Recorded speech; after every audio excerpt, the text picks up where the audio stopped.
நல்லா தெரியும்.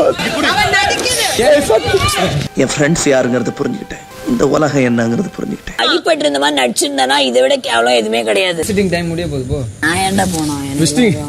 இந்த ஊர்ல எல்லாமே கேவலமானவனு சார். ஒருத்தன் கூட நல்லவன் கிடையாது. உங்களுக்கு என்ன அவன் நடிக்கிறான்னு தோணுதா? ஆப்வியஸ்லி எனக்கு அப்படிதான் தோணுது. இந்த எல்லா சாட்டர்டே கன்ஃபார்மா அவனுக்கு இருக்கு. அது போய் நான் நிஜமா இருக்கு அவனுக்கு.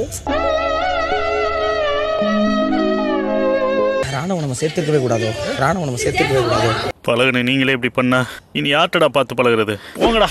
பட் அவனோட பெஸ்ட்டை கொடுத்த ராணுவுக்கு எல்லாருமே நல்ல கிளாப் கொடுக்கணும். செக்கில ஆட்டின சுத்தமான உருட்டு. வணக்கம் my dear zonemates, welcome to Shafi zone. நான் உங்க ஷஃபி அண்ட் இன்னைக்கு நம்ம பார்க்க போறது பிக் பாஸ் சீசன் 8 உடைய டே 72 அண்ட் எபிசோட் 73 ஓட ரிவ்யூ தான்.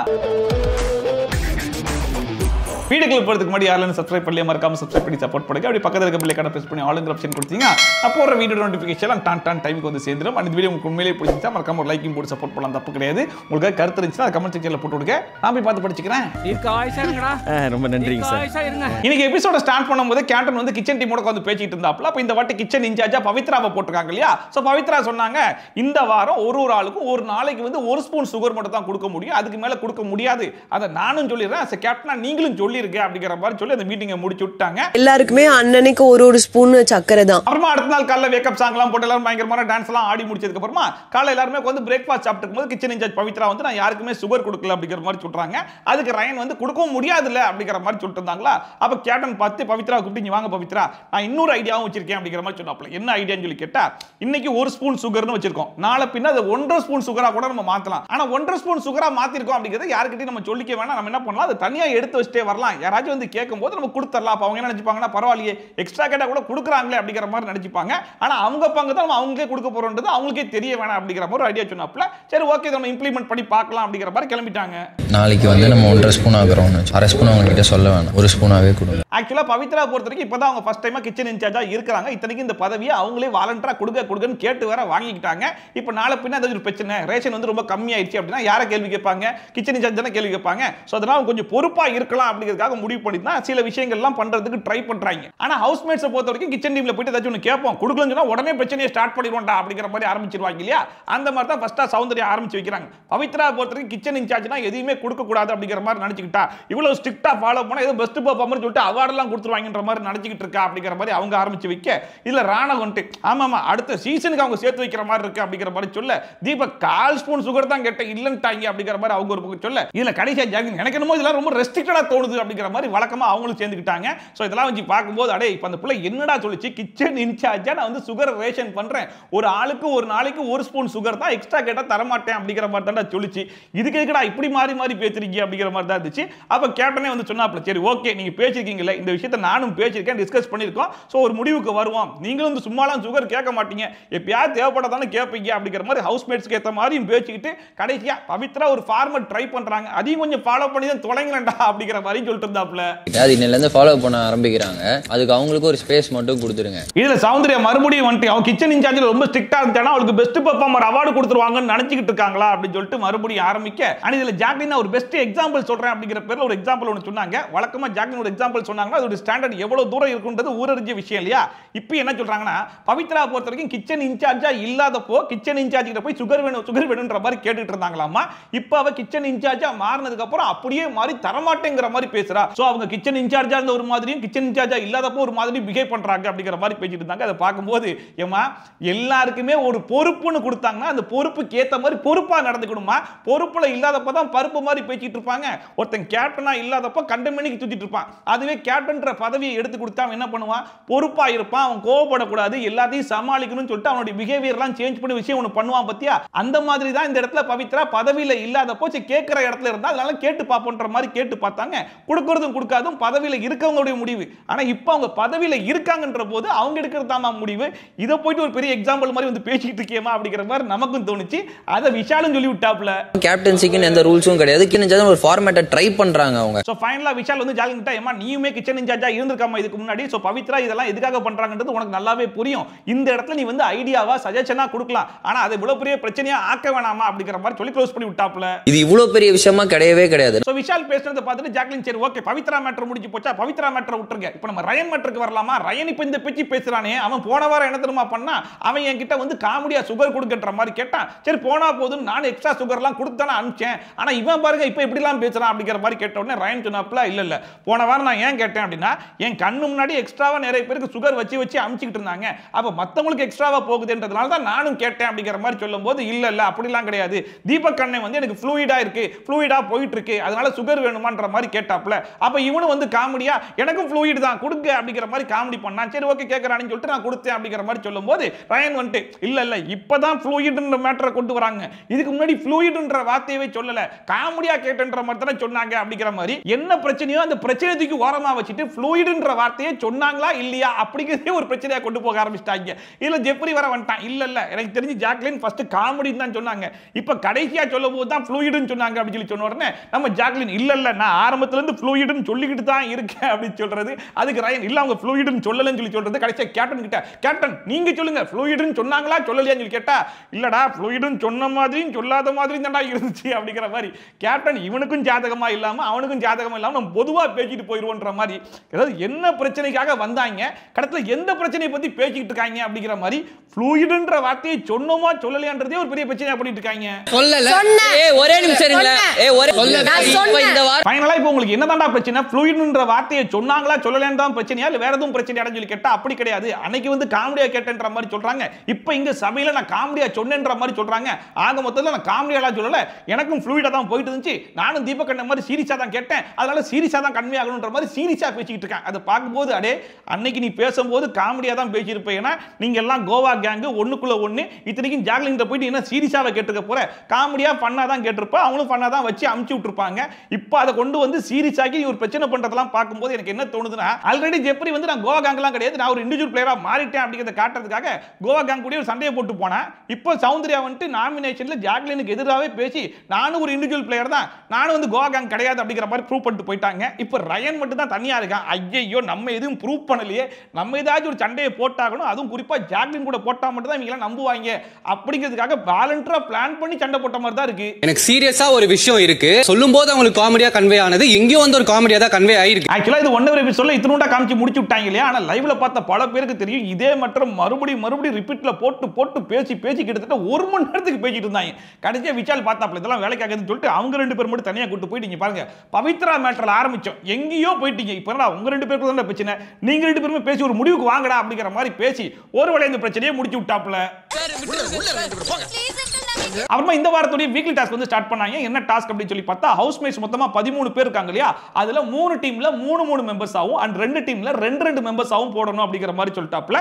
டாஸ்கை பொறுத்த வரைக்கும் கன்வேயர் பெல்ட்ல வந்து கல்லுலாம் வருமா, அந்த கல்லை கலெக்ட் பண்ணிட்டு போயிட்டு ஒரு கோட்டையை கட்டணும், இதுதான் வந்து டாஸ்க். அண்ட் கன்வேயர் பெல்ட்ல கல்லை எடுக்க போறது டீமுக்கு ஒரு ஆள் தான் வந்து போகணுமா, அண்ட் ஒரு ரெட் லைன் போட்டுருப்பாங்களா, அந்த ரெட் லைனுக்கு வெளியே இருந்து தான் கல்லை எடுக்கணும் அப்படிங்கிற மாதிரி சொல்லிட்டாப்ல.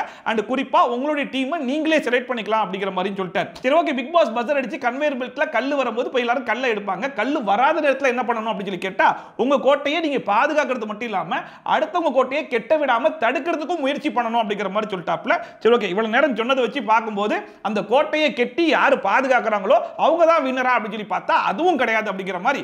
அடுத்த ரவுண்டுக்கு போறவங்களுக்கு எத்தனை கல் இருக்கு அப்படிங்கிறது தான் ரொம்ப முக்கியம். யார் ரொம்ப கம்மியான கல் வச்சிருக்காங்களோ அவங்க அடுத்த ரவுண்டுக்கு போக மாட்டாங்க அப்படிங்கிற மாதிரி சொல்லிட்டாப்ல. சோ இப்போ கோட்டை கெட்டுறது முக்கியம் கிடையாது, யார்கிட்ட அதிகமான கல் இருக்க போகுது அப்படிங்கிறது தான் முக்கியம் அப்படிங்கிற மாதிரி சொல்லிட்டாங்க. அண்ட் இந்த டாஸ்கை பொறுத்தவரைக்கும் இது ஃபர்ஸ்ட் டேங்கிறதுனால இப்போதைக்கு இந்த ரூல்ஸ் மட்டும் தான் அப்ளிகபிள், போக போக நிறைய ட்விஸ்ட் அண்ட் டர்ன்ஸ் எல்லாம் நீங்க எதிர்பார்க்கலாம் அப்படிங்கிற மாதிரி சேர்த்தே போட்டு விட்டாப்ல. இது முதல் நாளிற்கான பிளான் மட்டுமே, ட்விஸ்ட் அண்ட் டர்ன்ஸிற்காக தயாராக இருங்கள். அண்ட் இந்த டாஸ்கை பொறுத்தவரைக்கும் ரெகுலரா எல்லா சீசன்லயுமே கொடுக்கக்கூடிய ஒரு டாஸ்க் தான். அண்ட் இந்த டாஸ்க் வந்து ரொம்ப ரண கொடூரமான ஒரு டாஸ்க்னு சொல்லலாம். ஏன்னா இந்த கன்வேயர் பெல்ட்ல இருந்து முதல்ல பொருளை வெளியே எடுக்கிறதுக்கு முதல்ல அடிச்சுப்பாங்க, அப்புறமா அந்த பொருளை கொண்டு வந்து அவங்க பிளேஸ்ல பாதுகாக்கிறதுக்கு முதல்ல அடிச்சுப்பாங்க, அண்ட் ஃபைனலா அடுத்தவன்ட்டு இந்த பொருளை எடுக்கிறதுக்கும் அடிச்சுப்பாங்கன்ற மாதிரி எல்லாத்துக்குமே அடிச்சுப்பாங்க. இதுக்கு முன்னாடி மகத் அண்ட் டேனி இவங்க 2 பேரும் சண்டை போட்டு அதுல மகத் ரெட் கார்டுலாம் வாங்கிட்டு ஷோ விட்டு வெளியே போன அளவுக்கு பயங்கரமான கேஸ்லாம் வாங்கி கொடுத்த ஒரு டாஸ்க் தான். இந்த சீசன்லயும் பல கேஸை வாங்கி கொடுக்கும் அப்படிங்கிறதுல எந்த விதமான மாற்று கருத்து இல்லைன்ற மாதிரி ப்ரோமோலயே ஒரு கேஸ் எல்லாம் வாங்கி கொடுத்தாங்க. போக போக மீதி இருக்கிற 2 நாள்ல எவன் என்னென்ன கேஸ் எல்லாம் வாங்க போறான், யாராச்சும் ஒரு ஆள் ரெட் கார்டுலாம் வாங்கிட்டு வெளியே போற அளவுக்கு கொண்டு போக போதா அப்படிங்கிறதெல்லாம் பொறுத்துறது தான் பார்க்கணும். அப்புறமா டீமை பிரிச்சலாம் அப்படிங்கிற மாதிரி டிஸ்கஷன் ஸ்டார்ட் பண்ண உடனே கோவா டீம்ல இருக்கிற 4 பேர் சேர்ந்து ஒரு பக்கம் டிஸ்கஸ் பண்ண ஆரம்பிச்சிட்டாங்க. இன்னொரு பக்கம் முத்து, மஞ்சரி அண்ட் தீபக் இவங்க 3 பேர் சேர்ந்து டிஸ்கஸ் பண்ணிட்டு இருக்கும்போது முத்து வந்து ராணாவை கூப்பிட்டு எங்க டீமோட சேர்ந்து விளையாடுறியா அப்படிங்கிற மாதிரி கேட்ட உடனே கொஞ்சம் கூட யோசிக்காம சரி ஓகே அப்படிங்கிற மாதிரி சொல்லிட்டாப்ல. அதை பார்த்த உடனே முத்துக்கு என்ன உடனே ஓகேன்ட்டான். இருந்தாலும் இதெல்லாம் நம்ப முடியாது, நீ போயிட்டு எதுக்கு டிஸ்கஸ் பண்ணிட்டு வா அப்படிங்கிற மாதிரி அனுப்பிச்சு விட்டோன்னே நேரா ராணா வந்து விஷால்கிட்ட போறாப்ல. இந்த வாரம் கொஞ்சம் வீக்கான வாரம் மாதிரி தான் எனக்கு தோணுது, அதனால ஸ்ட்ராங்கான டீமோட சேர்ந்து விளையாடணுன்ற மாதிரி எனக்கு தோணுது, அதனால அவங்களோட சேர்ந்து விளையாடட்டுமா அப்படிங்கிற மாதிரி கேட்ட உடனே அதை நீ தாண்டா முடிவு பண்ணணும் அப்படிங்கிற மாதிரி விஷால் சொன்னாப்ல. சரி ஓகே நான் அவங்களோட சேர்ந்து விளையாடுறேன் அப்படிங்கிற மாதிரி முடிவு பண்ணி முத்துட்டு வந்து ஓகே சொல்லிட்டாப்ல. மூணு பேர் மூணாவது சொல்லிட்டோம். அண்ட் பிக் பாஸ் என்ன சொன்னாருன்னா 3 டீம் மட்டும் தான் 3 பேரா இருக்கணும், மீதி 2 டீம் வந்து 2 பேரா தான் இருக்கணும் அப்படிங்கிற மாதிரி சொல்லியிருந்தார் இல்லையா. பட் இங்க இருக்கிற எல்லாருமே நாங்க 3 பேர் கொண்ட குழுவா தான் இருப்போம் அப்படிங்கிற மாதிரி பிரிச்சு ஆரம்பிச்சிட்டாங்க. அண்ட் 4 டீமா பிரிச்சுட்டு நாங்க 4 பேருமே 3 பேரா இருப்போம் அப்படிங்கிற மாதிரி சொல்லிட்டு இருக்கும்போது ஃபர்ஸ்ட் 3 டீம் வந்து நாங்க 3 பேர் ஃபர்ஸ்டே சொல்லிட்டோம், முத்துக்குமார் நீங்க தான் வந்து கடைசியா சொன்னீங்க, அதனால நீங்க தான் பிரிஞ்சுக்கணும் அப்படிங்கிற மாதிரி சொல்லும்போது முத்துக்குமார் சொன்னாப்ல இங்க பாரு இந்த ஃபார்மட்ல தான் நம்ம போக போறோம் அப்படிங்கிற மாதிரி நம்ம இன்னும் டிசைடே பண்ணல, நாங்க 4ஆவது சொல்லிட்டோம், அதனால நாங்க தான் பிரிஞ்சுக்கணும் சொல்றது நியாயமா படல, சோ வந்து கேப்டனா நீ ஒரு நல்ல முடிவு எடு அப்படிங்கிற மாதிரி சொல்லிட்டு இருந்தாப்ல.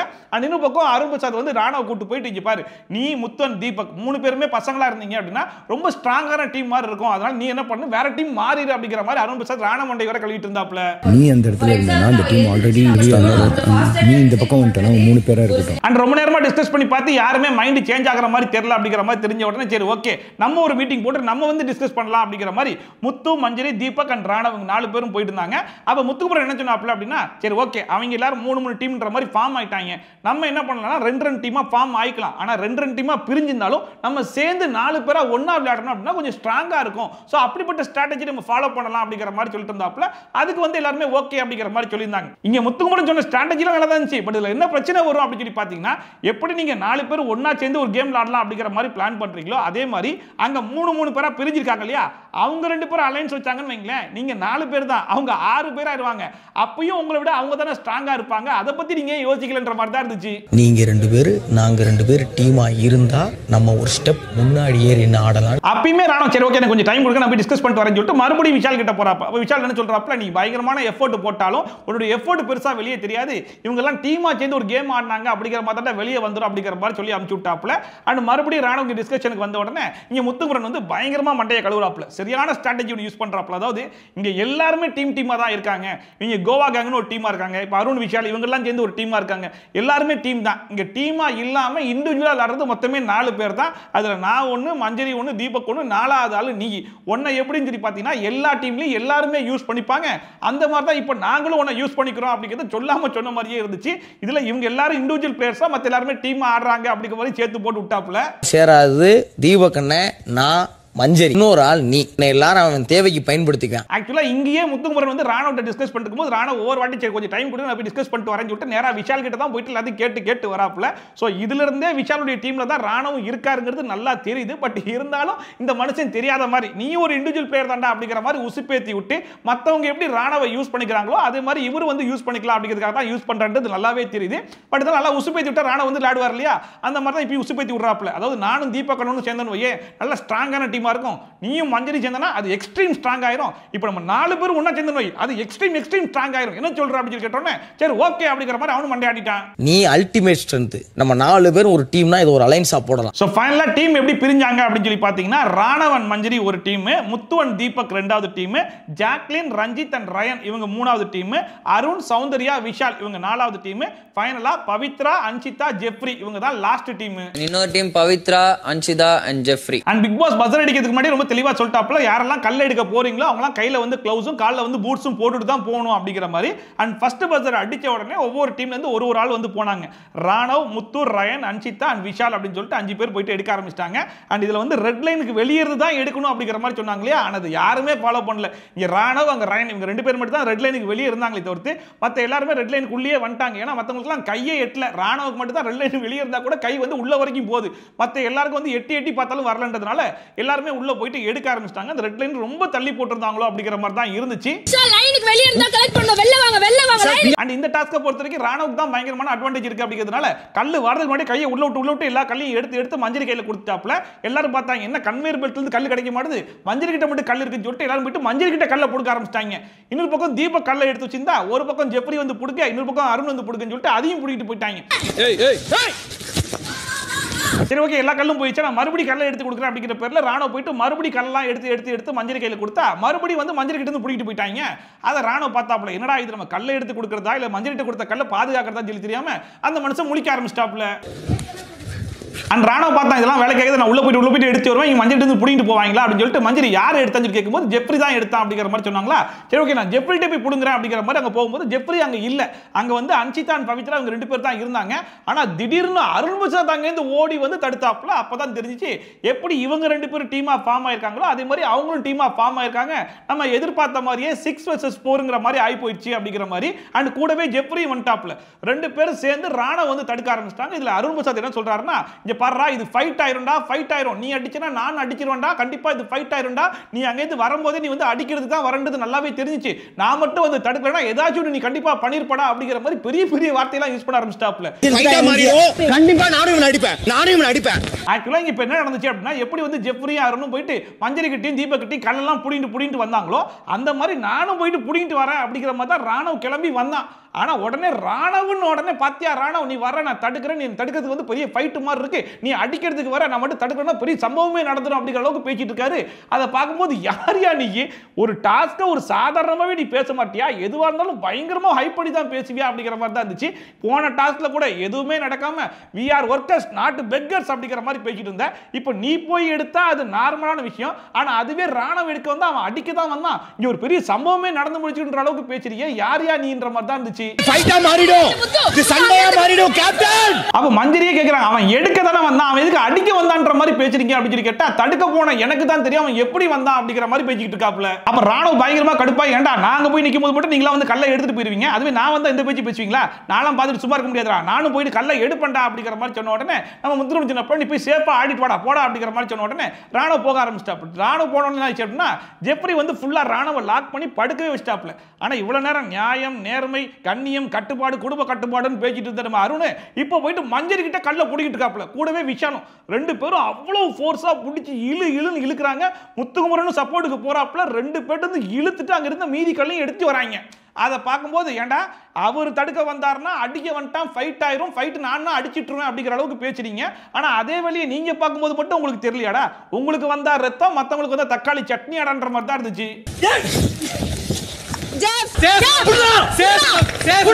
அந்த கடைசி வரைக்கும் ராணவ நான் விடவே மாட்டேன்டா, எங்கிட்ட கல்லை எடுத்துட்டு போனீங்களா அந்த கல்லை நான் மறுபடியும் எடுத்தே தீர்வேண்டா அப்படிங்கிற மாதிரி ஃபோர்ஸா இறங்கிட்டாப்ல. ஜெப்ரியும் விஷாலும் பிடிச்சி இழுன்னு இழுத்து இல்ல ராணவுடைய பேண்டெல்லாம் பிடிச்சி கீழே இறங்கி விட்டாங்க. விஷால் ஒரு லெவலுக்கு மேலே சரி ஓகே இது ரொம்ப ஃபோர்ஸா போகுது அப்படிங்கிற மாதிரி தெரிஞ்சுட்டு விட்டுறா அப்படிங்கிற மாதிரி எஞ்சி வந்துட்டாப்ல. அந்த அருணுக்குமே தெரிஞ்சு போச்சு, சரி ஓகே நம்ம வந்து பயங்கரமா பேசிட்டோம், அண்ட் அது இல்லாம நம்ம தான் இதை ஆரம்பிச்சும் வச்சோம், அவங்க வந்து கல்லை எடுக்கல நம்ம தான் போய் கல்லை எடுத்து ஆரம்பிச்சு வச்சோம், அதனால தான் இப்போ அந்த கல்லை எடுக்கிறதுக்காக அவன் திரும்பவும் வரான், இதுதான் கேம் அப்படிங்கிற மாதிரி புரிஞ்சுக்கிட்டு சரி ஓகே இந்த அளவுக்கு ஃபோர்ஸ் எல்லாம் ஆட வேணாம், இப்போ என்ன உங்க எடுத்த கல்லை நான் திருப்பி கொடுக்கணும் அவ்வளவுதானே, இந்தாங்க நான் எடுத்த 2 கல்லை நான் திருப்பி கொடுத்தேன், ஜெப்ரி நீ எத்தனை கல்லை எடுத்த அதையும் திருப்பி கொடுத்துறா அப்படிங்கிற மாதிரி அருண் ஒரு பக்கம் பேசிட்டு இருக்கும்போது எல்லாரும் என்ன சொல்லிட்டாங்கன்னா, இப்படிலாம் கேம் ஆட முடியாது, இதுக்கு முன்னாடி ஆடணும் பார்த்தியா அதுதான் கேம், எங்கிட்ட நீ கல்லை எடுப்போம் உங்ககிட்ட நான் கல்லை எடுப்போம், இந்த கேமை இப்படி தான் ஆடி ஆகணும் அப்படிங்கிற மாதிரி மத்த எல்லாருமே சொல்ல ஆரம்பிச்சிட்டாங்க. இதுதான் கேம், ஆயம் வராம ஒரு பிசிக்கல் கேம் ஆட முடியாது. அந்த டிஸ்கஷன் போயிட்டு இருக்கும்போது பிக் பாஸ் வந்து அடுத்த பஸ்ஸர் அடிச்சு விட்டாப்ல. இந்த வாட்டி மஞ்சரி போயிட்டு கல்லை எடுக்க ஆரம்பிச்சிட்டாங்க.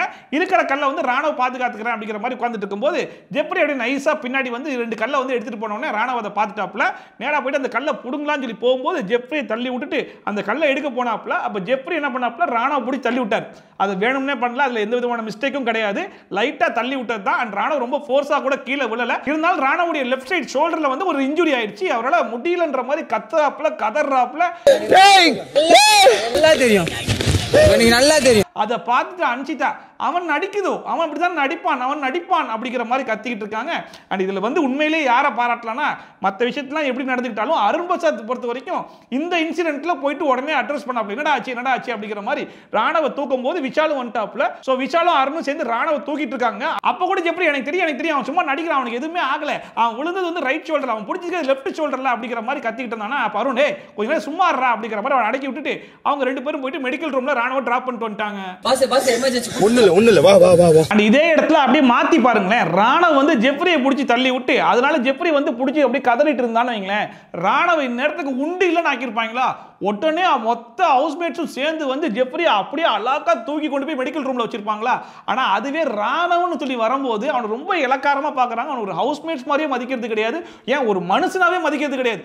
அப்ப கூட அவன் துடிச்சுக்கிட்டு கிடக்குறான். அப்ப கூட எல்லாரும் சேர்ந்து அவன் நடிக்கிறான்ற மாதிரி பேசுறாங்க அப்படின்னா எப்படிதான் அப்படி பேசுறதுக்கு வாய் வருதுன்னு சத்தியமா தெரிய மாட்டேது. சரி ஓகே, ராணவ் இதுக்கு முன்னாடி சில விஷயங்கள்லாம் அந்த மாதிரி பண்ணிருக்கான் அப்படிங்கிறதுனால எங்களுக்கு அப்படி தோணுது அப்படின்னா கூட அவனை பார்த்தா கூட தெரியல, அவன் கத்துறான் என்னால முடியலடா என்னால முடியல அப்படிங்கிற மாதிரி அழுகுறான் செய்றான். அப்போ கூட அவனை நடிக்கிறான்னு சொல்லி சொல்றாங்கன்னா எந்த அளவுக்கு மனசாட்சி இருக்குன்றது சத்தியமா தெரியல.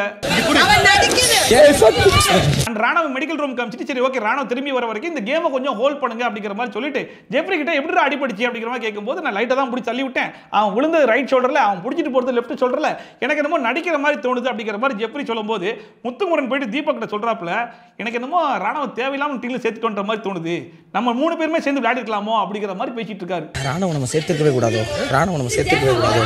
அதை பார்க்கும்போது எனக்கெல்லாம் டேய் யாரியா நீ, உன் மேல ஒரு பெரிய மரியாதையே வச்சிருந்தானே, ஒரு செகண்ட்ல இப்படிங்கிறதுக்குள்ள இந்த அளவுக்கு கீழ்த்தரமா இறங்கி வந்துட்டியே அப்படிங்கிற மாதிரி தான் இருந்துச்சு. அதாவது ஒருத்தன் நம்ம வந்து வாக்கு கொடுத்துட்டோம் அந்த டீமுக்காக உசுரை கொடுத்து விளையாடணும் அப்படின்னு சொல்லிட்டு இருக்கிற கல்லை ஃபுல்லா வலிச்சு வலிச்சு வலிச்சு எல்லாத்தையும் எடுத்து மஞ்சரி கையில் கொடுத்தா மஞ்சரி அதை ஒழுங்கா பாதுகாக்க முடியாமையோ சரி ஓகே மஞ்சிட்டு மற்றவங்களாம் புடிங்கிட்டு போயிட்டாங்கன்னு வச்சுக்கோங்களேன், மறுபடியும் போயிட்டு உசுரை கொடுத்து கல்லெல்லாம் எடுத்து வரான், மறுபடியும் புடிங்கிட்டு போயிடுறாங்க. சரி ஓகே புடிங்கிட்டு போன கல்லை நான் போய் புடிங்கிட்டு வரேன் அப்படின்னு சொல்லிட்டு போய் ஒருத்தன் போராடி அதுல ஒருத்தனுக்கு அடிபட்டு மெடிக்கல் ரூமுக்கு போயிருக்கான். அவனை போயிட்டு தேவையில்லாம அவனை நம்ம டீம்ல சேர்த்துட்டோமோ, சே நம்ம 3 பேருமே சேர்ந்து விளையாடி இருக்கலாமோ அப்படிங்கிற மாதிரி பேசுறதை பார்க்கும்போது உண்மையிலே ரொம்ப கேவலமா தான் இருந்துச்சு. முத்துக்குமரன் பேசுனது கேட்கும்போது நம்ம 3 பேர் ஒரு டீமா இருந்திருக்கணும், ஆனா உள்ள கொண்டு வந்தது தப்பு. இதுக்கு முன்னாடி முத்துக்குமரன் ராணாவோட சொன்னார் இல்லையா, இந்த வீட்டை பொறுத்த வரைக்கும் நீமே ஒரு இண்டிவிஜுவல் பிளேயர் தான், நீ எந்த டீமும் கிடையாது, எல்லா டீமும் உன்னை யூஸ் பண்ணிப்பாங்க அப்படிங்கிற மாதிரி. அதே மாதிரி தான் இப்போ முத்துக்குமரன் டீமும் ராணாவை முடிஞ்ச அளவுக்கு யூஸ் பண்ணிட்டு இதுக்கப்புறம் தேவை கிடையாது அப்படிங்கிற மாதிரி தூக்கி போட்ட மாதிரி தான் இருக்கு. அவனை விட்டு இப்போ என்ன பண்ணலாம் அது மட்டும் சொல்லு. இன்னொரு பக்கம் இந்த சௌந்தர்யா வேற, அந்த சௌந்தர்யாக்கு நார்மலாவே ராணுவ மேல பயங்கரமான வன்மம் இருக்கும். இப்போ சான்ஸ் கிடைச்சோன்னா மொத்த வன்மத்தையும் கேட்கறாங்க. அவனுக்கு வந்து உண்மையிலேயே அடிபட்டு இருந்தா ஓகே, இல்ல அவன் நடிச்சான் போய் சொன்னான் அப்படின்னா இதை விட கேவலம் வேறு எதுவுமே கிடையாது. எல்லாத்தையுமே அவன் தெரியணுன்றதுக்காக தானே பண்ணிட்டு இருக்கான். இப்போ கூட அவன் நடிக்கிற மாதிரி தான் எனக்கு தோணுது அப்படிங்கிற மாதிரி பேசிட்டு இருந்தாங்க. அதை பார்க்கும்போது ஆமாமா அவனுக்கு அப்படிதான் தோணும். இந்த வீட்டில் அவன் அட்லீஸ்ட் ஒரு கேம்னு ஒன்று ஆடுறான், அந்த கேம்ல அவன் தெரியணுன்றதுக்காக சில விஷயங்கள் வந்து பண்றான். நீ இந்த வீட்டில் பெருசா வேற என்ன பண்ற, 4 ரியாக்ஷன், அந்த ரியாக்ஷன் கொஞ்சம் நல்லா இருக்குன்னு சொல்லி சொன்ன உடனே வேணும்னே எல்லா இடத்துலையும் கண்ணை உருட்டி உருட்டி அந்த ரியாக்ஷனை மட்டும் கொடுத்துக்கிட்டு இருக்க. ராணவ் இந்த மாதிரி ஆட்கள்லாம் கிடைக்கும் போது அவங்க கிட்ட சண்டைக்கு போயிட்டு அவனை வச்சு ஸ்கோர் பண்றதுக்கு ட்ரை பண்ணுவேன். வேற என்ன பண்ணிருக்க, அடிபட்டு இந்த மாதிரி நடிச்சிருந்தானா இதை விட கேவலம் எதுவுமே கிடையாது. இதுல அவன் வந்து எல்லா இடத்துலயும் தெரியணுன்றதுக்காக ஒரு நடிப்பு ஒன்று நடிக்கிறான்ற மாதிரி இவங்க பேசுறாங்களே. இதே சௌந்தர்யா எல்லா இடத்துலயும் போயிட்டு சம்பந்தமே நம்ம கத்துறது பாடுறது இந்த மாதிரி வேலைகள் எல்லாம் பண்றாங்க பாத்தீங்களா, இதெல்லாம் அவங்க தெரியணுன்றதுக்காக பண்ணல, அவங்களுடைய இயல்பே அதுதான், அந்த இயல்புனால தான் அவங்க பண்ணிட்டு இருக்காங்க. எனக்கு இப்ப கூட அவன் பண்ற நடிச்ச மாதிரி தான் இருந்தது. ஆனா இதுல அருண் வர ஆரம்பிச்சு அரங்கத்திலே ஒரு அவுட் ஆயிட்டானா, இதுக்கு தான் நான் ஆரம்பத்திலே சொன்னேன் அப்படிங்கிற மாதிரி சொல்ற உடனே கேப்டன் விஷாலுக்கு பயங்கரமா கோவம் வந்துச்சு. பாரு வார்த்தையை அளந்து பேசு, தேவையில்லாம பேசிட்டு இருக்காது, உனக்கு இந்த மாதிரி கேம் விளையாட விருப்பம் இல்லை அப்படின்னா அந்த கேம் விட்டு தயவு செஞ்சு நீ வெளியே போயிரு, நாங்க இந்த கேமை விளையாடிக்கிறோம் அப்படிங்கிற மாதிரி சொன்ன உடனே அருண் பிரசாத் பயங்கரமா கோவம் வந்துச்சு. அதை சொல்றதுக்கு நீ யாரா, நீ யாரு ஜெஃப்ரி தப்புன்ற மாதிரி நீ சொல்லிட்டு கேடா அப்படிங்கிற மாதிரி விஷயம் சொன்னா, நான் எப்படா ஜெஃப்ரி பண்ணது தப்புன்ற மாதிரி சொன்னேன், நான் அப்பலாம் சொல்லவே இல்லையே, எதுக்கா நீயா பேசுற அப்படிங்கிற மாதிரி ஃபர்ஸ்ட் டைமா அருண் விஷாலும் பயங்கர கொடூரமா சண்டை போட்டுட்டு இருந்தாங்க. எதுக்கு ஒரு தப்புனா எதுக்கு நீ உள்ள வர, நான் ஒரு நான் பேசுவேன்டா. இதுல அருண் விஷாலும் அவ்வளவு சண்டை போட்டுட்டு இருக்காங்க. இப்ப கூட சௌந்தர்யா அந்த சண்டையை தடுத்து விடாம அதுலயும் என்ன சொல்றாங்க அப்படின்னா, டேய் ராணவ் வந்து நடிக்கிறான்டா, உண்மையிலேயே அடிபடிச்சான்னு தெரியாம நீங்க கிட்ட சண்டை போட்டுட்டு இருக்கீங்க அப்படிங்கிற மாதிரி அப்பயுமே ராணவ் நடிக்கிறான்ற பாயிண்ட் மட்டும் தான் ரெஜிஸ்டர் பண்ணிட்டு இருக்காங்க. அருண் விஷாலும் எந்த அளவுக்கு ராணா கொடூரமா சண்டை போட்டாங்க அதுக்கேற்ற மாதிரி ஒரு செகண்ட்ல ஒண்ணு செஞ்சாங்க. அருண் வந்து சாரி அப்படிங்கிற மாதிரி சொன்னோட விஷால் லவ்யூடா அப்படிங்கிற மாதிரி முடிச்சு விட்டாங்க. இதுக்காக அவ்வளவு சண்டை போட்டீங்க அப்படிங்கிற மாதிரி இருந்துச்சு. இன்னொரு பக்கம் ராணா வந்து மெடிக்கல் ரூம் வந்து வெளியே வந்தாப்புல என்னடா ஆச்சுன்னு சொல்லி கேட்கும்போது இல்ல வந்து கையை தூக்க முடியல, ஐஸ் பேக் வச்சா சரியாடுன்ற மாதிரி சொல்லிருக்காங்க. ஒரு 10 மினிட்ஸ் ஐஸ் பேக் வைக்க சொல்லிருக்காங்க அப்படிங்கிற மாதிரி உள்ள வந்து உட்கார்ந்த உடனே ஜெஃப்ரி அங்க இருந்து வந்துட்டாப்புல. என்னாச்சு கையை தூக்க முடியலடா, தூக்க முடியலையா, இதான் ஃபர்ஸ்ட் டைம் நடக்குதானே, ஆமா ஆமா சரி ஓகே, ஊசி போட்டாங்களா, போட்டாங்க, ஊசி போட்டாங்களா, போட்டாங்க, சரி ஓகே சரி அப்படின்ட்டு போறாப்புல. அதாவது இன்னுமே அவர் வந்து நடிக்கிறாரா இல்ல உண்மையை தான் பேசுறானா அப்படிங்கறத டெஸ்ட் பண்ணிட்டு போறாராமா. அது சௌந்தர்யாக்கு எந்த அளவுக்கு ராணவ் மேல வன்மம் இருக்கோ அதுக்கு ஈக்குவலா ஜெஃப்ரிக்கு ராணவ் மேல வன்மம் இருக்குன்றத ஒவ்வொரு எபிசோட்லயும் அந்த மனுஷன் வந்து ப்ரூவ் பண்ணிருக்காப்ல. அதை இந்த இடத்துல கூட வந்து காமிச்சிட்டு போறான் அவன். ஊசி போட்டாங்களா, அதுக்கப்புறம் எல்லாருமே சரி ஓகே உள்ள போய் பார்த்து வந்துடலாம் அப்படிங்கிற மாதிரி எல்லாரும் ராணாவை போய் பார்க்கும்போது கூட சௌந்தர்யா என்ன நீ உள்ள போலியா அப்படிங்கிற மாதிரி ஜெஃப்ரி கேட்டாப்லையா, நான் பண்ணுமா நான் எங்கடா போனேன், அவனே நடிச்சுக்கிட்டு இருக்கான் அப்படிங்கிற மாதிரி ரியாக்ஷன் ஒன்று கொடுக்குறாங்க. விசிட்டிங் டைம் முடிய போகுது போ, நான் ஏன்டா போனேன். அப்போ தீபக் வந்து ஜெஃப்ரி கிட்ட என்னடா ஆச்சு, ஏதாச்சும் கேஸா உனக்கு அப்படிங்கிற மாதிரி கேட்கும்போது, இல்லைண்ணா நான் எதுவுமே பண்ணலண்ணா, எனக்கு ரெட் கார்டு கொடுத்தாலும் பரவாயில்ல, நான் ரைட்டை தான் பிடிச்சி தள்ளி விட்டேன், அவன் உளுந்தது ரைட்டில் பிடிச்சது லெஃப்ட்டில், இதுக்கு மேலே நான் ஒன்றும் சொல்றதுக்கு இல்லை அப்படிங்கிற மாதிரி சொல்லிட்டு இருந்தான். ரெட் கார்டு கொடுத்தாலுமே நான் பண்ணது எனக்கு தெரியும். ஆக்சுவலாக இந்த இன்சிடென்ட்டை பொறுத்த வரைக்கும் ஜெஃப்ரி மேலேயும் தப்பு கிடையாது, ராணா மேலேயும் தப்பு கிடையாது. ஒரு பிசிக்கல் டாஸ்க்கை எப்படி விளையாட முடியுமோ அப்படி தான் அந்த 2 பேருமே விளையாடினாங்க. அதில் ஒரு இன்ஜுரி ஆயிடுச்சு, அவ்வளோதான் இந்த மேட்ரு. இதுக்கு ரெட் கார்டு அப்படிங்கிற அளவுக்குலாம் பெருசாக ஒன்றுமே கிடையாது. பட் இதில் என்ன இஷ்யூ அப்படின்னா, ஒருத்தன் உண்மையிலேயே வழியில் துடிக்கும் போது அவனை நடிக்கிறான்னு சொல்லி சொல்கிறாங்க பார்த்தீங்களா, அது மட்டும்தான் ஒரு பெரிய இஷ்யூவாக இருந்துச்சு. விசிட்டிங் டைம் முடிய போகுது போ. நான் ஏன்டா போனோம் அண்ட் அருண் வந்து ராணாவை கொஞ்சம் பார்த்துக்கிட்டே இருந்தா, அப்படியே இன்னும் வழி இருக்குதா, வந்து மெடிக்கல் ரூம் போறியா அப்படிங்கிற மாதிரி மெடிக்கல் ரூமுக்கு கூட்டு போயிட்டு இருக்கும்போது அதையுமே சௌந்தர்யா தூரத்துல இருந்து பார்த்துட்டு, இந்த அருண் ஏன்டா இப்படி இருக்கான், அவனுக்கு எதுவும் தெரியாமலாம் கிடையாதுடா, அவன் என்ன பேசினா எப்படி வெளியே போகுன்றதுலாம் அவனுக்கு நல்லா தெரியதான் செய்யும், அது தெரிஞ்சுமே அவன் வேணும்னே பண்ணிட்டு இருக்கான்டா அப்படிங்கிற மாதிரி, இவங்க எப்படி என்ன பண்ணா எப்படி வெளியே போகுன்றதுலாம் தெரிஞ்சு சில விஷயங்கள்லாம் பண்ணிட்டு இருக்காங்களோ அதே மாதிரி அருண் ட்ரை பண்ணிட்டு இருக்கான் அப்படிங்கிற மாதிரி இப்பயுமே ராணாவே நடிச்சுக்கிட்டு இருக்கான்றது அருணுக்கு நல்லா தெரியும். இருந்தாலும் அருண் வந்து அதுக்கு சப்போர்ட் பண்ணி ஸ்கோர் பண்றதுக்கு ட்ரை பண்றான் பாத்தியா, இதனால டாஸ்கே கெட்டு போகுதுடா அப்படிங்கிற மாதிரி பேசிட்டு இருக்காங்க. ஒருத்திக்குள்ள ஒரு வன்மம்னு இருக்கலாம், ஆனா முழு உருவமே வன்மமா இருந்துச்சு அப்படின்னா அது சௌந்தர்யா தான் இருக்க முடியுமோன்ற அளவுக்கு இந்த இடத்துல கூட எப்படி இப்படி எல்லாம் பேச முடியும்ன்றது சத்தியமா தெரிய மாட்டுது. அருண் இஸ் நாட் தட் டம். என்ன பேசினா எப்படி போகும் எல்லாமே தெரியும்டா, இது இப்படி பண்றானே தெரியல. அண்ட் பிக் பாஸ் கொஞ்ச நேரத்துல அனௌன்ஸ் பண்றாப்ல ராணா வந்து ஹாஸ்பிடலுக்கு கூட்டு போறோம், அதனால இந்த டாஸ்க் வந்து டெம்பரரியா ஹோல்ட் பண்றோம், மீண்டும் அறிவிப்பு வந்ததுக்கு அப்புறம் தான் டாஸ்க் வந்து தொடரும் அப்படிங்கிற மாதிரி சொல்லிட்டாப்ல. சரி ஓகே, இப்பயாச்சும் சௌந்தர்யாக்கு வந்து சரி ஓகே ஹாஸ்பிடல் போற அளவுக்கு சீரியஸ் இஷ்யூ ஆயிடுச்சு அப்படிங்கிற மாதிரி யோசிப்பாங்கன்னு சொல்லி பார்த்தா இன்னுமே அவன் நடிக்கிறான்ற மாதிரி தான் பேசிட்டு இருக்காங்க. சௌந்தர்யா வந்து ஜாக்லின் சொல்லிட்டு இருக்காங்க, அவனுக்கு உண்மையிலேயே வலிக்குதா இல்லையா அப்படின்றது மனசாட்சிப்படி அவனுக்கு தான் தெரியும், இந்த ரிவைண்ட்லாம் பண்ணி பார்த்தனும் ஏன் அவன் மாட்டிப்பான் அப்படிங்கிற மாதிரி சொல்றாங்க. அப்ப ஜாக்லின் வந்துட்டு இப்பயுமே அவன் நடிக்கிறான்ற மாதிரி தான் அவனுக்கு தோணுதான்னு சொல்லி கேட்டா ஆப்வியஸ்லின்றாங்க. உங்களுக்கு என்ன அவன் நடிக்கிறான்னு தோணுதா? ஆப்வியஸ்லி எனக்கு அப்படிதான் தோணுது. அதை பார்க்கும்போது அடே ஒருத்தன் எதுக்குடா இவ்வளோ தூரம் நடிக்கணும், ஒருத்தனுக்கு அடிபட்டிருக்கு, இங்கே இருக்கிற டாக்டர்ஸ் பார்த்துட்டாங்க, ஐஸ் பேக் வைக்கணும்னு இருக்காங்க, ஐஸ் பேக் வச்சு இதுக்கு மேலே இங்கே ட்ரீட்மெண்ட் கொடுக்க முடியாது, ஹாஸ்பிட்டலுக்கு கூட்டு போனால் தான் ட்ரீட்மெண்ட் கொடுக்க முடியும் அப்படிங்கிற மாதிரி வெளியே அனுப்புகிற அளவுக்கு ஒருத்தன் நடிப்பானா, அந்த அளவுக்கு நடிச்சு ஒருத்தன் வந்து ஸ்கோர் பண்ணணும்னு நினைப்பானா, என்ன வெளியே காட்டிக்கணும் அப்படிங்கிறதுக்காக வெளியே இருக்கிற ஹாஸ்பிட்டல் வரைக்கும் போவான்ற மாதிரி நினைக்கிறாங்க. அப்படின்னா இதை விட கேவலமா யாராலையும் பேச முடியாதுன்ற மாதிரி தான் இருந்துச்சு. பாதி உண்மை அவனுக்கு தான் தெரியும்னு வச்சுக்கோ, இன்னொன்னு ரீவைண்ட் பண்ணி பார்த்தா தெரிஞ்சிடும். அண்ட் இதை விட கேவலமா இன்னொரு மேட்டர் ஒன்று சொல்றாங்க. அதாவது ராணா கீழே விழுந்து ஆக்டிங் பண்ணிட்டு இருக்கும்போது ஜாக்லின் சொல்லிட்டாங்களா, ஏன் நடிக்கிறான்னு சொல்லி சொல்றீங்க, உண்மையா கூட இருக்கலாமே அப்படிங்கிற மாதிரி சொல்லிட்டா, அதை கூட ராணா காதல் எடுத்துட்டு அதுக்கேற்ற மாதிரி ஆக்டிங் பெர்ஃபார்மன்ஸ் பண்ணக்கூடிய ஆள் தான் அவன் அப்படிங்கிற மாதிரி பேசிட்டு இருக்காங்க. அதை பார்க்கும்போது ஒரு மனுஷனுக்குள்ள வன்மம் இருக்கலாம், ஆனா இந்த அளவுக்கு இருக்கக்கூடாதுன்ற மாதிரி தான் இருந்துச்சு. வேற நடுவில் அவனு கத்துனா பாத்தியா, உண்மையாலே கூட இருந்திருக்கலாம் கூட அவன் எடுத்துப்பான். அண்ட் இங்கேயுமே ஜெஃப்ரி ஆமா அவன் கீழே விழுந்தது ரைட் ஷோல்டர், அவன் பிடிச்சது லெஃப்ட் ஷோல்டர்னு சொல்லிட்டு மறுபடியும் அதே சொல்லி அவன் இன்னுமே நடிக்கிறான்ற மாதிரி தான் ஜெஃப்ரியும் பேசிட்டு இருந்தாங்க. சரி சௌந்தர்யா அண்ட் ஜெஃப்ரி இவங்க 2 பேர் தான் இப்படி பேசிட்டு இருக்காங்கன்னு சொல்லி பார்த்தா இந்த வீட்டில் மொத்தமா ராணவ மேல பயங்கர வன்மம் கொட்டவங்க மொத்தம் 3 பேர். அதுல ஒன்னு சௌந்தர்யா, 2வது ஜெஃப்ரி, 3வது அன்ஷிதா இல்லையா. அதுல வேற இந்த வாரம் நாமினேஷன்ல ராணா வந்து அன்ஷிதா பேரை வேற சொல்லிட்டான் இல்லையா. சோ அன்ஷிதாக்கு யாராச்சும் நம்மள வந்து நாமினேட் பண்ணிட்டாங்க, நம்மள யாராச்சும் வந்து அட்டாக் பண்ணிட்டாங்க அப்படின்னா உடனே வன்மம் மோட்ல இறங்கிடுவாங்கல்ல. சோ இப்பயும் வன்மம் மோட்ல இறங்கி இப்பயும் சொல்லிட்டு இருக்காங்க. அது அவன் ஹாஸ்பிட்டலுக்கு போயிருக்கான்றது அன்ஷிதாக்கும் நல்லா தெரியும். இவங்க வந்து ரொம்ப இறக்க குணம் கொண்டவங்க, இந்த டெவில் டாஸ்க்லாம் விளையாட முடியாதுன்னு சொல்லி சொல்றாங்க, அடுத்தவங்க கஷ்டப்படுறத கூட பார்க்க முடியாதுன்ற அளவுக்கு பயங்கர ஒரு தூய்மை உள்ளம் கொண்டவங்கன்ற அளவுக்கு காமிச்சிப்பாங்க. ஆனா இங்க ஒருத்தன் கீழே விழுந்து துடிச்சு மெடிக்கல் ரூமுக்கு போய் வெளியே ஹாஸ்பிட்டல் வரைக்கும் போயிருக்கான். அப்போ கூட என்ன சொல்றாங்க, இவன் வீக்கெண்ட் எபிசோட்ல மாட்டிப்பான், வீக்கெண்ட் எபிசோட்ல இவன் பண்ணது எல்லாம் பொய்ன்னு தெரியும்ல, அப்ப மாட்டிப்பான், இவன் வந்து என்ன பொறுத்த வரைக்கும் நடிக்க தான் செய்யறான் அப்படிங்கிற மாதிரி இன்னுமே இவங்களும் அடிச்சு பேசிட்டு இருக்காங்க. இந்த சாட்டர்டே கன்ஃபார்மா அவனுக்கு இருக்கு, அது போய் நான் நிஜமா இருக்கு அவனுக்கு. அப்புறமா ராணா வந்து ஹாஸ்பிட்டல் இருந்து பிக் பாஸ் ஹவுஸ்க்கு மறுபடியும் வந்துட்டாப்ல. அப்ப கன்ஃபெஷன் ரூம்ல வச்சு பிக் பாஸ் கேக்குறப்பல என்னாச்சுன்னு கேட்கும்போது சின்னதா கிராக் விழுந்து லிகமெண்ட் டேர் ஆயிருக்கு, ஒரு 3 வாரத்துக்கு ரெஸ்ட் எடுக்க சொல்லியிருக்காங்க அப்படிங்கிற மாதிரி வந்து ராணா சொன்ன உடனே சரி ஓகே இங்க டாஸ்க் எல்லாம் வந்து இருக்குது, இந்த டாஸ்க் எல்லாம் உங்களால பண்ணிட முடியுமா அப்படின்னு கேட்டதுக்கு பிக் பாஸ் ஒரு கை போனா இன்னொரு கை இருக்கு பிக் பாஸ், இந்த ஒரு கை வச்சு நான் விளையாடுவேன் பிக் பாஸ், இங்க எல்லாரும் விட நான் பயங்கர ஸ்ட்ராங் பிக் பாஸ், எனக்கு வந்து சான்ஸ் கொடுக்க பிக் பாஸ், நான் கண்டிப்பா விளையாடுவேன் பிக் பாஸ் அப்படிங்கிற மாதிரி பேசிட்டு இருந்தாப்ல. அதை பார்க்கும்போது பயங்கர பாவமா இருந்துச்சு.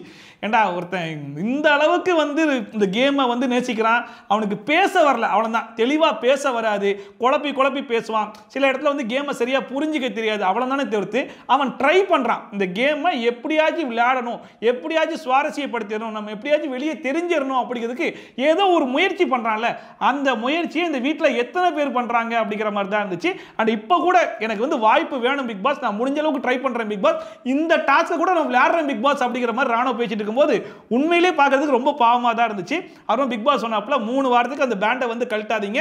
3 வீக்ஸ் ரெஸ்ட் எடுத்தே ஆகணும். ஸோ உங்களுடைய ஹெல்த் தான் ரொம்ப முக்கியம்.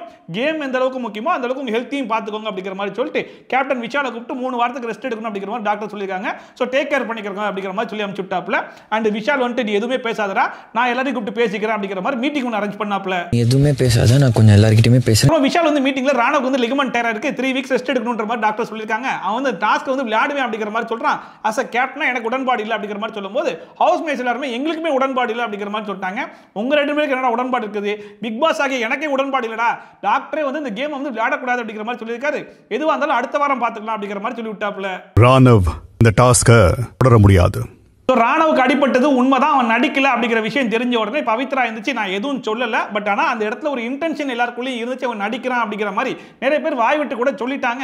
ஸோ வந்து அவன் ஹர்ட் ஆகிறதுக்கு நிறைய வாய்ப்பு இருக்கலாம், அதனால நான் ஒரு சாரி கேட்கிறேன் அப்படிங்கிற மாதிரி பவித்ரா இருந்துச்சு. ஃபர்ஸ்ட் சாரியை கேட்ட உடனே ஹர்ட் ஆயிடுப்பாருன்னு எனக்கு தோணுது. ஆஸ் ஹவுஸ்மேட்டா நான் அதுக்கு சாரி சொல்றேன். அடுத்த இந்த வீட்டோடைய தூய்மை உள்ளம் கொண்ட அன்சிதா இருந்துச்சாங்க. அதாவது நானும் வந்து இந்த வீட்டில் அவன் பண்ண விஷயங்கள்லாம் வச்சு பார்க்கும்போது அவன் நடிக்கிறான் என்று தான் எனக்கு தோணுச்சு. ஆனால் எனக்கு இப்போதான் தெரியுது அவன் நடிக்கவில்லை என்று. அதனால நானும் வந்து மனசார சாரி கேட்டுக்கிறேன் அப்படிங்கிற மாதிரி சாரி கேட்டிருந்தாங்க. அதை பார்க்கறதுக்கு செம காமெடியா இருந்துச்சு. அதாவது உன்னுடைய வன்மத்தை எங்கெல்லாம் கொட்டணுமோ அதெல்லாம் கொட்டிடுவேன், அதுக்கப்புறமா ஐயோ அது நம்மளுக்கு பேக் ஃபயர் ஆயிடுச்சா, அவன் நடிக்கலையா, அப்ப நம்ம தான் நடிச்சிருக்கோமா, சரி ஓகே அப்ப சாரியை கேட்டுருவோம் அப்படிங்கிற மாதிரி கேட்கறியே, யாருமா நீங்க அப்படிங்கிற மாதிரி இருந்துச்சு. ஆக்சுவலா ரொம்ப கவலைப்படுறேன், சத்தியமா சாரி, ரியலி சாரி. அண்ட் அடுத்த ஜெப்ரி வழக்கம் போல அதே பாயிண்ட் எடுத்து வந்துட்டான். விழுந்தது இந்த பக்கம், பிடிச்சது இந்த பக்கம், அதனால தான் எனக்கு டவுட் வந்துச்சு, அதனால தான் நீ நடிக்கிறன்ற மாதிரி நான் சொன்னேன். ஸோ நானும் வந்து சாரி கேட்டுக்கிறேன், டாக்டர் சொல்லியிருக்காரு உண்மையிலே அடிபட்டிருக்கு அப்படிங்கிற மாதிரி, அதனால நான் மன்னிச்சிருப்பா, நானும் சாரி கேட்கிறேன் அப்படிங்கிற மாதிரி ஜெப்ரியும் சாரி கேட்டான். அல்லதுக்கும் சாரி, நான் பேசுனதுக்கும் சாரி. அண்ட் இந்த இடத்துல மஞ்சரி ஒரு சூப்பரான மேட்டர் ஒன்று சொன்னாங்க, அது ரொம்பவே பிடிச்சிருந்துச்சு. அதாவது ஒருத்தர் அடிபட்டு கீழே கிடக்கிறான் அப்படிங்கும்போது இவனுக்கு உண்மையிலேயே அடிபட்டுருக்குமா, இவன் நடிக்கிறானா அப்படிங்கிற ஆராய்ச்சிலாம் தூக்கி ஓரமாக வச்சுட்டு முதல்ல அவனை கூட்டு போய் டாக்டர் ரூமில் சேர்க்கணும். இப்போ அவனுக்கு அடிபட்டுருக்குன்னு சொல்லி தெரிஞ்ச உடனே ஐயோ அப்படியாடா நான் தெரியாமல் சொல்கிறேன் சாரி கேட்கறதுல ஒரு அர்த்தமும் கிடையாது. இப்போ அவனுக்கு அடியே படலை, அவன் நார்மலாக தான் இருக்குன்னு சொல்லி வெளியே வந்தால் கூட எதுவுமே சொல்லிக்காதீங்க. ஏன் இந்த வார்த்தைகள்லாம் சொல்கிறீங்க, உங்களுக்கு மனசில் அப்படி தோணுச்சு அப்படின்னா அது மனசுக்குள்ளேயே வச்சுக்கோங்க, அது அடுத்தவங்களை காயப்படுத்தும் அப்படிங்கிற மாதிரி சொன்ன உடனே மற்ற யாரெல்லாம் வந்து சாரி கேட்டாங்களோ அவனுக்குலாம் உள்ள குத்த ஆரம்பிச்சிருச்சு. ஏன்னா அவங்கள தானே இந்த வேலையை பார்த்தாங்க. உடனே வந்து அன்சிதா சௌந்தர்யா வந்துட்டு அப்ப நாங்க கேட்ட சாரிக்கு அர்த்தமில்லாத மாதிரி நீங்க பேசுறீங்க மஞ்சரி அப்படிங்கிற மாதிரி பேசிட்டு இருந்தாங்க. அதை பார்க்கும்போது அவங்க நியாயமா தான் பேசினாங்க. நீ தான் தேவையில்லாம வன்மத்தை கொட்டிட்ட, அந்த வன்மம் வெளியே தெரிஞ்ச உடனே இப்ப நான் கேட்ட சாரிக்கு அர்த்தம் இல்லாம போயிருச்சுன்ற மாதிரி பேசிட்டு இருக்கீங்கன்ற மாதிரி தான் இருந்துச்சு. சாரி சொன்னதுக்கு அது எந்த அர்த்தமும் இல்லாம இருக்கு.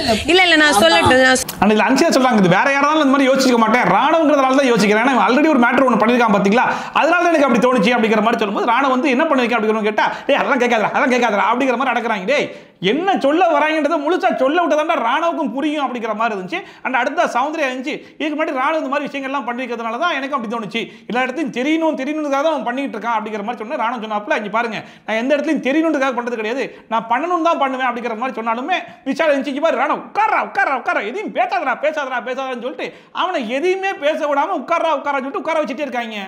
ஒரு விஷயம் ஒன்று பண்ணணுக்காக தான் நான் பண்றேன், சும்மா இந்த இதுக்காக புரியல எனக்கு இது. அதாவது ஒரு மனுஷனை எந்த அளவுக்கு ஹர்ட் பண்ண முடியுமோ அந்த அளவுக்கு அந்த எக்ஸ்ட்ரீம் வரைக்கும் போயிட்டு ஹர்ட் பண்ணிடுவாங்களாமா.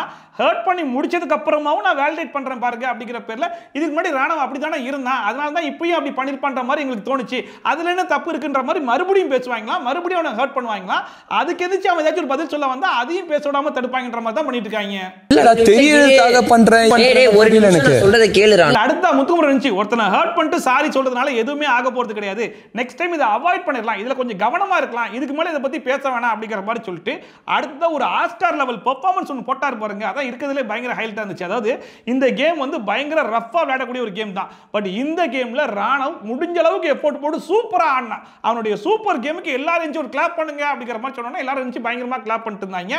ஆனா இதே முத்துக்குமரன் தான் இதுக்கு முன்னாடி என்ன சொன்னாப்ல அப்படின்னா ராணவ தேவையில்லாம நம்ம டீம்ல சேர்த்துட்டோமா, ராணவ விட்டுருக்கலாமோ, நம்ம 3 பேர் மட்டும் சேர்ந்து ஒரு கேம் ஆடி இருக்கலாமா அப்படிங்கிற மாதிரி பேசிட்டு இருந்தாப்ல. அங்க அப்படி ஒரு உருட்டு, இங்க இப்படி ஒரு உருட்டு, ஆக மொத்தம் 2 உருட்டு. பட் அவனோட பெஸ்ட்டை கொடுத்த ராணவுக்கு எல்லாருமே ஒரு நல்ல கிளாப் கொடுக்கணும். ஆக்சுவலாக ராணவ பொறுத்த வரைக்கும் இந்த பிக் பாஸுக்குலாம் செட் ஆகக்கூடிய ஒரு கண்டஸ்டன்ட்லாம் கிடையாது. அந்த மனுஷனை நார்மலாக விட்டாலே 2 வாரம் 3 வாரத்திலே வெளியே போயிருப்பாப்புல. ஆனால் சுற்றி இருக்கிற எல்லாருமே சேர்ந்து ராணவை பிடிச்சி நோண்டி சுரண்டி அவனை வந்து புண்படுத்தி வெளியே வந்து சிம்பத்தியை கிரியேட் பண்ணி வெளியே இருக்கிற மக்களுக்குலாம் ராணவ தான் அவங்களுக்கு இலக்காரமாக போச்சாடா, நீங்கள்லாம் சேர்ந்து அவனை அடிப்பீங்களா, அப்போ நாங்கள்லாம் சேர்ந்து ராணவுக்கு சப்போர்ட் பண்ணுவோம்டா அப்படிங்கிற மாதிரி கிளம்பி தான் இப்போ ராணவ வந்து டாப் 3 டாப் 5 வரைக்கும் வந்துட்டாப்புல. அநேகமாக டாப் 5 கண்டஸ்டண்டாகவே வந்தாலும் ஆச்சரியப்படுறதுக்கு தான் போயிட்டு இருக்கு. அவவே எடுக்கிற முடிவெல்லாம் நமக்கு சாதகமா தாயா இருக்கு. அண்ட் இவ்வளவு நடந்ததுக்கு அப்புறம் கூட சரி ஓகே நம்ம வந்து ராணா வந்து நடிச்சிட்டான்ற மாதிரி தப்பா நினைச்சிட்டோமே தப்பா பேசிட்டோமே அப்படிங்கிற மாதிரி கொஞ்சம் கூட கில்ட்டா ஃபீல் பண்ணாம இப்ப கூட விஷால் என்ன சொல்லிட்டு இருக்காங்க அப்படின்னா நான் ஒன்னும் அவன்கிட்ட சாரி கேட்கணும் அப்படிங்கிறதுக்காகலாம் எந்திக்கவே கிடையாது. அங்க என்ன நடந்துச்சுன்னு எக்ஸ்பிளைன் பண்றதுக்காக தான் நான் நினைச்சேன். அங்க கூட ராணவ் பண்ணதான் தப்பு நான் இப்பயும் சொல்லுவேன் அப்படிங்கிற மாதிரி பேசிட்டு இருந்தாங்க. அதை பார்க்கும்போது சூப்பர்மா சூப்பர். இதே மாதிரி இந்த வாரம் ஃபுல்லா நீ பேசிட்டு வீக்கெண்ட் எபிசோடு வரும்போது என்ன பண்ணுவாங்க, ஒரு 4-5 பேருக்கு ஆடியன்ஸ் சைடில் கிளாப் பண்ணுவாங்க, நீ ஒரு 2 ரியாக்ஷன் கொடு, எல்லாம் மறைஞ்சு போயிடும். அதுக்கப்புறம் ஃப்ரெஷ்ஷாக புது வாரத்தை ஸ்டார்ட் பண்ணிக்கலான்ற மாதிரி தான் போயிட்டு இருக்கோம். நான் சொல்றேன் அவனுக்கு அடிபட்டிருந்தாலுமே ராணவோட மிஸ்டேக் தான். நான் சாரி கேட்க நான் எந்திரிக்கல. இந்த வீட்டின் தூய்மை உள்ளம் கொண்ட அன்சிதா அங்கங்க அவங்களுடைய வன்மத்தை வெளியே காமிச்சு விட்டுருவாங்க. ஐயோ நம்மளுடைய வன்மத்தை வெளியே காமிச்சிட்டோமா, நம்மளோட உண்மை முகம் வெளியே தெரிஞ்சு போச்சா, இது எப்படியும் பூசி முழுகணுமே அப்படிங்கிறதுக்காக வழக்கமா ஒரு ஆஸ்கார் லெவல் பெர்ஃபார்மன்ஸ் ஒன்று பண்ணுவாங்க பார்த்தீங்களா, அந்த மாதிரி இப்பயும் அழுது ஒரு ஆஸ்கார் லெவல் பெர்ஃபார்மன்ஸ் ஒன்று பண்ணிட்டு இருக்காங்க. நான் சொல்லியிருக்க கூடாது அவனை நடிக்கிறேன்னு சொல்லியிருக்க கூடாது, நான் தப்பு அப்படிங்கிற மாதிரி பெர்ஃபார்மன்ஸ் பண்ணிருந்தாங்க. அதை பார்க்கும்போது பேசுறதெல்லாம் பேசுறது செய்யறதெல்லாம் செஞ்சிருது, கடைசியில் இப்படி ஒரு அழுகையை போட்ட உடனே எல்லாரும் சேர்ந்துட்டு ஆமாடா அன்சிதா பொறுத்த வரைக்கும் எமோஷனல் ரொம்ப வீக்கான ஒரு பிள்ளடா, யாருக்கும் இந்த கெடுதல் நினைக்காத ஒரு பிள்ளடா அப்படிங்கிற மாதிரி நம்பிடுவாங்க நினைச்சிட்டு இருக்காங்க போல இருக்கு. அப்படி யோசிச்சு கூடாது. இந்த மேட்டரை விடாம சௌந்தர்யா போயிட்டு மறுபடியும் ஜெஃப்ரி கிட்ட பேசிட்டு இருக்காங்க. அதாவது குற்றம் உள்ள நெஞ்சு தான் குறுக்குன்ற மாதிரி வேற யாருமே இந்த மாதிரி சொல்லல. சொன்னது மொத்தமே 3 பேர் தான், சௌந்தர்யா, ஜெஃப்ரி அண்ட் அன்சிதா. இல்ல அன்சிதா அழுது நான் வந்து தப்புன்ற மாதிரி அக்செப்ட் பண்ணிட்டாங்க. ஜெஃப்ரியும் சாரி கேட்டான். இப்ப சாரி கேட்காத ஒரே ஆள் சௌந்தர்யா மட்டும் தானே. ஸோ வந்து ஜெஃப்ரி சொல்லிருக்காங்க. இப்ப முத்து மஞ்சரி என்ன ட்ரை பண்றாங்க, அடிப்பட்டது கூட அவனுக்கு ஹர்ட் ஆகலையாமா, நடிச்சிட்டான்னு சொன்னதான் ஹர்ட் ஆயிடுச்சு அப்படின்னா அவங்க வந்து நல்லவன்ற மாதிரி காட்டிக்கிறாங்களா, எனக்கு ஒன்றும் புரியலையே. அவன் இந்த வீட்டில் அப்படித்தானே பண்ணிட்டு இருக்கான். அப்ப எல்லாருக்கும் அந்த டவுட் வரதானே செய்யும். இந்த வீட்டில் இருக்க எல்லாருக்குமே அந்த டவுட் இருக்குதானே செய்யுது. இப்ப திடீர்னு நல்லவ மாதிரி பேசுறாங்க அப்படிங்கிற மாதிரி இவங்களுக்கு ஒரு டவுட் வந்துருச்சு அப்படின்னா அந்த வீட்டில் இருக்க எல்லாருக்குமே அந்த டவுட் வந்திருக்கணும். வந்து எல்லாருமே வந்துட்டு இப்போ என் பக்கம் திருப்பி விடுறாங்க, நான் மட்டும் தான் அப்படி சொல்லிட்டேன்ற மாதிரி பேசிட்டு இருக்காங்க. அப்போ ஜெஃப்ரி சொல்றான், அதாவது பச்சோந்தின்னு ஒன்று கேள்விப்பட்டிருக்கியா, அந்த மாதிரி தான் இந்த வீட்டில் இருக்கிற எல்லாருமே இருக்காங்கன்ற மாதிரி சொல்லிட்டு இருக்காங்க. ஸோ ஜெஃப்ரி சௌந்தர்யா இவங்க 2 பேரும் வேற ஆட்கள்லாம் கிடையாது. ராணவன் வந்துட்டா 2 பேருமே ஒரு வன்மம் ஃபேக்டரி தான். யாருக்கோ பச்சோந்தின்னு குத்திருந்தாங்களே, யாருக்கு அன்சிதாக்கு அந்த மாதிரி மாறிக்கிறாங்க. அண்ட் கண்டிப்பா இந்த விஷயம் வந்து வீக்கெண்ட் எபிசோட்ல ஒரு டிஸ்கஷனா வரும் அப்படிங்கிறது சௌந்தர்யாக்கு நல்லாவே தெரிஞ்சு போச்சு. இருந்தாலும் அவங்களுக்கு என்னன்னா இப்போ நம்மளுக்கு இருக்கிற ஒப்பீனியன் இந்த வீட்டில் வேற யாருக்கெல்லாம் இருக்கு அப்படிங்கிறத தெரிஞ்சுக்கணும் அப்படிங்கிறதுனால மறுபடியும் ரயன் கிட்ட போயிட்டு என்னடா ராணவ் ஓகேவா அப்படின்னு சொல்லி கேட்டாங்க. அவன் சில் தான் அப்படிங்கிற மாதிரி சொன்ன உடனே மறுபடியும் சொல்றாங்க அந்த விஷயத்தை பொறுத்த வரைக்கும் அவனால தப்பு அப்படிங்கிற மாதிரி சொன்னா ரயன் சொன்னாப்ல இல்ல அதாவது ஒருத்தனுக்கு உண்மையிலேயே அடிபட்டிருக்கா இல்லையா அப்படிங்கிறது தெரியாம அங்க பேசக்கூடாது. அதனால தான் நான் அங்கேயும் சொன்னேன், நீ வந்து தேவையில்லாம வார்த்தை விடாத, உண்மை என்னன்றதை தெரிஞ்சுட்டு பேசலான்ற மாதிரி சொன்னேன் அப்படிங்கிற மாதிரி. அது இப்போ அவர் வந்து ராணவுக்கு சப்போர்ட்டா பேசுறாரு, நமக்கு ஆதரவா அந்த பாயிண்ட் இல்ல அப்படிங்கிற மாதிரி தெரிஞ்சோன்னு சரி ஓகே போதும், இதுக்கு மேல பேச எனக்கு விருப்பம் இல்ல அப்படிங்கிற மாதிரி உடனே ஸ்டாப் பண்றாங்க. எனக்கு ரிப்பீட் பண்ணவே பிடிக்காது. சரி விட்டு தெரிஞ்சுக்கலாம் வேண்டாம். ஆக்சுவலா நம்ம என்ன நினைச்சிட்டு இருப்போம் அப்படின்னா வீக்கெண்ட் எபிசோட்ல பெரிய டிஸ்கஷனா வரும், சௌந்தர்யா பிடிச்சி தாறுமாறா கேள்வி கேட்க போறாரு அப்படிங்கிற மாதிரி நினைச்சிட்டு இருப்போம். ஆனா விஜய் சேதுபதி வீக்கெண்ட் எபிசோட் என்ன கேட்பாரு, என்ன சௌந்தர்யா நடிச்சாருன்னு சொன்னீங்க போல, ஆமா சார் அப்படின்னு சொல்லிட்டு கண்ட 2 உருட்டு ஒட்டி ஒரு ரியாக்ஷன் கொடுப்பாங்க. ஆடியன்ஸ் சைடுல பயங்கரமான கிளாப்ஸ் வரும். உடனே இவரும் சரி ஓகேமா இதுக்கப்புறம் பண்ணக்கூடாது ஓகேவா ஓகே சார் அப்படிங்கிற மாதிரி வெற்றி கொடி காட்டுவாங்க. ஆனா நான் சரி ஓகே அடுத்த டாபிக் போலாம் அப்படிங்கிற மாதிரி கடந்து போயிருவாங்க. இதுதான் நடக்கும் பாருங்க. ரொம்ப நன்றி சார். ரொம்ப நன்றி. தேங்க்யூ மக்களே. அதோட இன்னைக்கு எபிசோடு வந்து முடிஞ்சு போச்சு. இன்னைக்கு எபிசோட பொறுத்த வரைக்கும் ஆனா கொடூரமான ஒரு எபிசோடுன்னு சொல்லலாம். அந்த டாஸ்க்ல வந்து நிறைய விஷயங்கள் நடக்கும், பிசிக்கலா எல்லாரும் அடிச்சுப்பாங்க, உருண்டுப்பாங்க, எல்லாமே நடக்கும் தான். ஆனா அதை மீறி ஒருத்தனுக்கு அடிபட்டிருக்கு, அந்த அடியில வந்து ஒருத்தன் நடிக்கிறான்ற மாதிரி பேசுறாங்க அப்படிங்கிறது வந்து கொஞ்சம் கூட அக்செப்டே பண்ணிக்க முடியாத ஒரு விஷயமா இருந்துச்சு. சரி ஓகே ஸ்டார்டிங்ல எல்லாருக்குமே ஒரு டவுட் வரலாம், என்ன இங்க தான் அடிபடிச்சு இந்த கையை பிடிக்கிறானே அப்படிங்கிற மாதிரி டவுட் வரலாம். ஓகே அதுக்கப்புறமா அடுத்த லெவலுக்கு போயிடுச்சு. டாக்டர் ரூமுக்கு போயிட்டு வந்திருக்காங்க, அவங்க வந்து இன்ஜெக்ஷன் போட்டு விட்டுருக்காங்க, டேப்லெட்ஸ் கொடுத்துருக்காங்க, ரெஸ்ட் எடுக்க சொல்லியிருக்காங்க. அப்பயும் உங்களுக்கு டவுட் வருது. சரி ஓகே அடுத்த வெளியே ஹாஸ்பிட்டல் கூட்டு போறாங்க, ஹாஸ்பிட்டல் இருந்து உள்ள வரான், அப்பயும் வந்துட்டு இல்ல அவன் நடிக்கிறான், வீக்கெண்ட் எபிசோட்ல வாங்கி கட்டிப்பான் அப்படிங்கிற மாதிரிலாம் பேசுறீங்க அப்படின்னா எந்த அளவு கூட உங்களுக்கு ராணுவம் மேல இவ்வளவு வன்மம் வந்துச்சு அப்படிங்கிறது சத்தியமா தெரியலன்ற மாதிரி தான் இருந்துச்சு. அண்ட் மத்தவங்க கூட சரி ஓகே இவ்வளவு நடந்ததுக்கு அப்புறம் மாறிட்டாங்க. ஆனா சௌந்தர்யாவும் ஜெஃப்ரியும் இன்னுமே வந்து அவன் மேலதான் தப்புன்ற மாதிரி பேசுறாங்க அப்படின்னா இவங்க எல்லாம் எந்த லிஸ்ட்ல சேர்க்கிறது அப்படிங்கிறது சத்தியமா எனக்கு தெரியவே இல்லை. இந்த இன்சிடென்ட்டை பொறுத்த வரைக்கும் உங்களுடைய கருத்து என்ன, சௌந்தர்யா ஜெஃப்ரியை பத்தி நீங்க என்ன நினைக்கிறீங்க அப்படிங்கிறத மறக்காம கமெண்ட் செக்ஷன்ல போட்டு விடுங்க. இதுக்குமே சௌந்தர்யா ஃபேன்ஸும் ஜெஃப்ரி ஃபேன்ஸும் வந்து எந்த அளவுக்கு முட்டு கொடுப்பாங்கன்றது தெரியல, அதெல்லாம் நான் கமெண்ட் செக்ஷனை பார்த்து தெரிஞ்சுக்கிறேன். ஸோ இதோட கருத்து என்ன அப்படிங்கிறத மறக்காம கமெண்ட் செக்ஷன்ல சொல்லுங்க. அண்ட் இதே மாதிரி ட்ரோல்ஸ் அண்ட் வியூஸ்லாம் கண்டிப்பாக பார்க்கணும்னு நினைச்சீங்கன்னா மறக்காம சப்ஸ்கிரைப் பண்ணிட்டு பக்கத்துல பிள்ளைக்கான டான் தட்டி விட்டீங்கன்னா நான் போற வீடியோட நோட்டிஃபிகேஷன் டான் டைமிங் வந்து சேர்ந்துடும். ஸோ மீண்டும் மாதிரி சூப்பரான வீடியோட சூப்பரான ரிவ்யூட சூப்பரான ட்ரோலோட வந்து சந்திக்கலாம். By from Shafi, Tata bye and take care.